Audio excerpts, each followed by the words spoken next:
আসসালামু আলাইকুম রহমতুল্লাহ। আমাদের প্রত্যেকেরই সন্তান মোবাইল আসক্ত,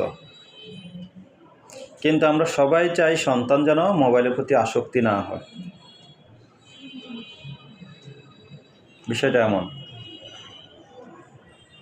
হাজার লোকের সাথে আমরা কাউন্সেলিং করব, দুনিয়ার সকল মনোবিজ্ঞানীর কাছে যাব, যেখানেই যাব, এটার সহজ একটা সমাধান। সেটা হলো আপনাকে আমাকে মা বাবা হিসাবে আমরা আগে মোবাইলের আসক্তি থেকে বের হতে হবে। আমরা তাদের সামনে মোবাইল টেপাটেপি বন্ধ করতে হবে, অপ্রয়োজনে মোবাইলে হাত দেওয়া বন্ধ করতে হবে। যদি তাই করতে পারি, তাহলে আপনার সন্তানও মোবাইল থেকে বেরিয়ে আসবে। আমরা অধিকাংশ ক্ষেত্রে যেটা দেখে থাকি, মায়েদের কাছে সন্তানকে খাওয়ানোর সময় মোবাইল সামনে দেয়, কান্না থামানোর জন্য মোবাইল সামনে দেয়। এই দুইটা দিয়েই তাদের মোবাইল আসক্তি শুরু। সে মোবাইল ছাড়া খাবে না, আপনি খাবার দিবেন না। সে মোবাইল না দেখলে কান্না থামবে না, কান্না করতে থাকুক।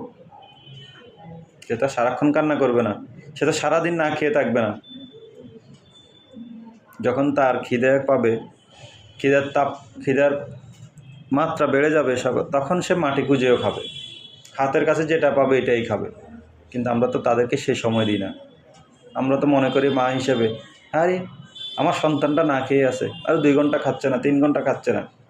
না, আপনাকে ধৈর্য ধারণ করতে হবে। ভালো কাজের জন্য অবশ্যই ধৈর্য থাকতে হবে, ভালো কাজের ফলাফলের জন্য অবশ্যই ধৈর্য ধারণ করতে হবে।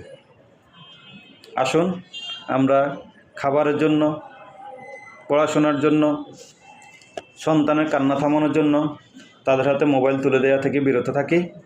আস্তে আস্তে ইনশাআল্লাহ সে মোবাইল থেকে বেরিয়ে আসবে। তাকে খেলনাগুলো হাতে দিন, তার সাথে খেলাধুলায় অংশ নিন, তাহলেই সে মোবাইল থেকে বেরিয়ে আসবে। ধন্যবাদ। আসসালামু আলাইকুম রহমতুল্লাহ।